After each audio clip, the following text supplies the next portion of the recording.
Je vais rendre à César ce qui appartient à César. Cette idée de sujet m'a été donnée par Iskemia dans un commentaire du coffre à manga sur Carnage à la tronçonneuse, qui, si vous ne l'avez pas vu, est un des pires mangas que j'ai lus de toute ma vie. À la base, les nanars sont des films tellement mauvais qu'ils en deviennent bons et qu'on regarde pour le plaisir. Je ne vais pas m'étendre sur le sujet car il existe des vidéos qui le font déjà très bien. A priori, rien n'empêche de transposer ce concept à d'autres types d'œuvres, comme les mangas et animés. Du coup, je me suis penché sur la question. Concernant les séries animées tout d'abord. Comme pour les films, il y en a beaucoup qui sont juste mauvaises, on ne prend aucun plaisir à les regarder. Et même pour celles qui auraient du potentiel, il y a une différence de taille avec les films, la durée. Là où un film nanar durera entre 1 et 2 heures, rien que pour une petite série de 12 épisodes, on arrive à 4 heures de visionnage. Donc c'est beaucoup plus difficile d'y rester accroché. Autre point important, il y a énormément de séries de Japanimation humoristiques, ou avec simplement un univers délirant. Le second degré est assumé et volontaire, donc on ne peut pas les qualifier de nanar. Par exemple, dans Keijo, même si les personnages se prennent totalement en sérieux, on sent que le second degré est présent et on se doute que l'auteur est conscient qu'il n'a pas pondu le nouveau chef-d'œuvre du manga sportif.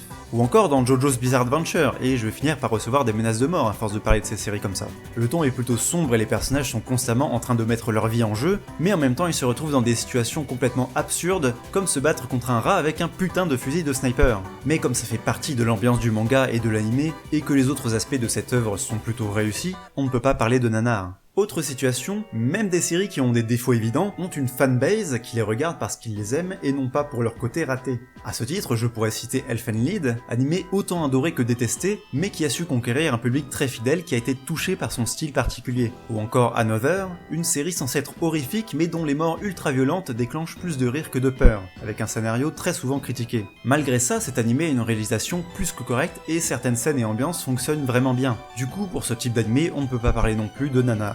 Qu'en est-il alors des anciennes séries au doublage français foireux qui les rend hilarantes comme Ken le Survivant? Eh bien justement, dans leur cas, il n'y a que leur doublage de l'époque qui leur donne cet aspect nanardesque. Si on prend Hokuto no Ken en version originale, l'histoire est non seulement violente mais aussi mature et très loin de se limiter à des gars qui font des arts martiaux dans un univers post-apocalyptique. J'ai même été surpris par la qualité du manga que je vous conseille de lire. Donc non, pas un nanar non plus. Comme je commençais à tourner en rond, je suis allé faire un tour dans les bas-fonds des classements d'animés sur My Anime List. Et je me suis rendu compte de deux choses. Pour les séries, les animés mal notés sont juste des animés ratés sans aucun intérêt. Et comme dit précédemment, même parmi elles, il doit y avoir des fans qui les apprécient. Pour les films d'animation, quasiment tous sont soit des performances artistiques avant-gardistes, soit des anciennes productions coréennes qui relèvent plus de la torture psychologique que du nanar. Du coup, c'est en regardant du côté des OAV que j'ai pu trouver mon bonheur. Notamment avec plusieurs animés du même réalisateur qui occupaient le bas du classement, dont le plus connu, Hametsu no Mars ou Mars of Destruction. Entre les animations dégueulasses et recyclées, le chara-design irrégulier, la tentative désespérée d'ajouter de la tension en faisant trembler la caméra, les bruitages à la ramasse, la narration sans aucun sens, l'utilisation de musique classique aléatoire, le mixage sonore inexistant et l'abus de scènes hors champ, tout dans cet animé transpire l'incompétence et le manque de budget par tous les ports. Après, est-ce que regarder cet étron a assez d'intérêt pour le qualifier de nanar?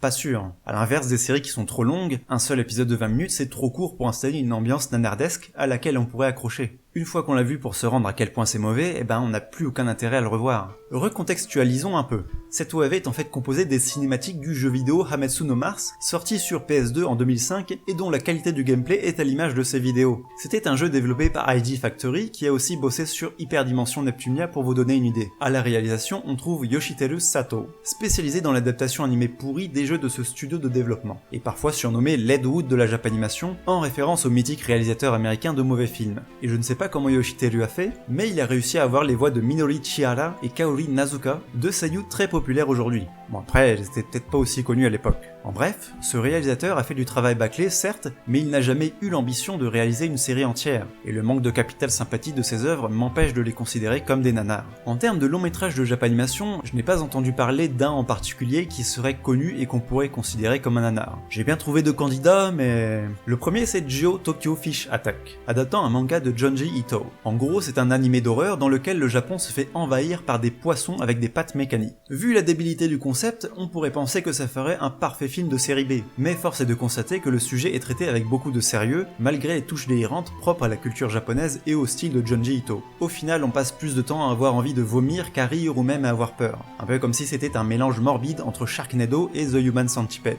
Et tout comme ces films, Tokyo Fish Attack manque d'un côté maladroit et involontairement drôle pour devenir un nanar. Le second c'est Gothic Maid, Hana no Utame, un film de mecha dont je n'ai entendu parler que grâce à un numéro du magazine Coyote datant d'il y a 12 ans, putain ça passe vite. Il est introuvable sans aller sur des sites un peu louches, donc je n'ai pas voulu tenter l'aventure. Mais d'après les informations que j'ai pu trouver, l'histoire est assez banale et les mécanes entrent en jeu qu'à la toute fin du film. Et d'après ce que je vois des bandes annonces, l'animation a l'air super bizarre, donc il a peut-être du potentiel. Et encore, je pense qu'il y a toujours des personnes qui peuvent être touchées par son histoire et l'apprécier pour ses quelques qualités.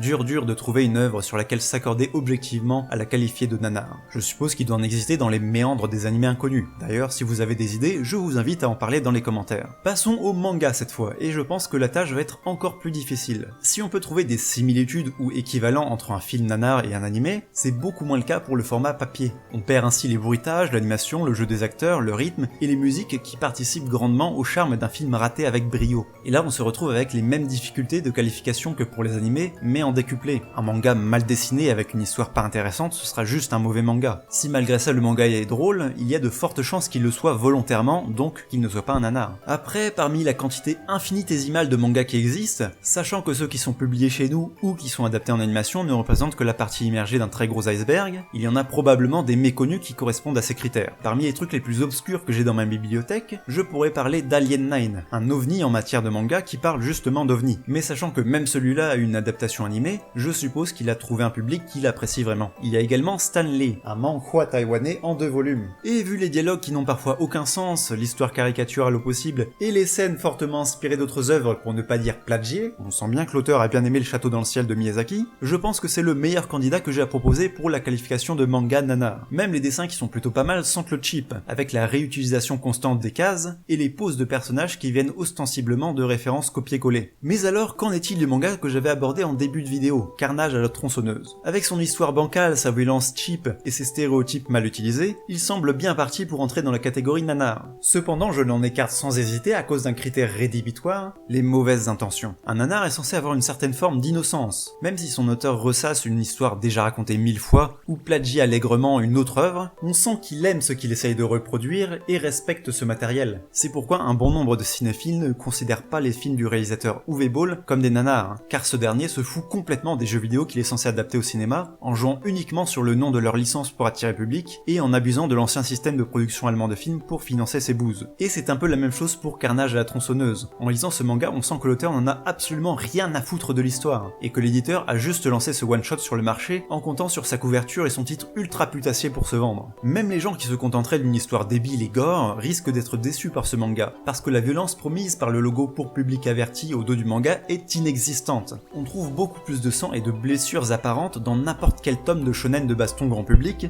c'est dire à quel point c'est de l'arnaque. Carnage à la tronçonneuse n'est pas seulement un mauvais manga, c'est une œuvre pavée de mauvaises intentions ayant pour seul but d'être achetée en trompant le lecteur. Et ce n'est donc absolument pas un nanar.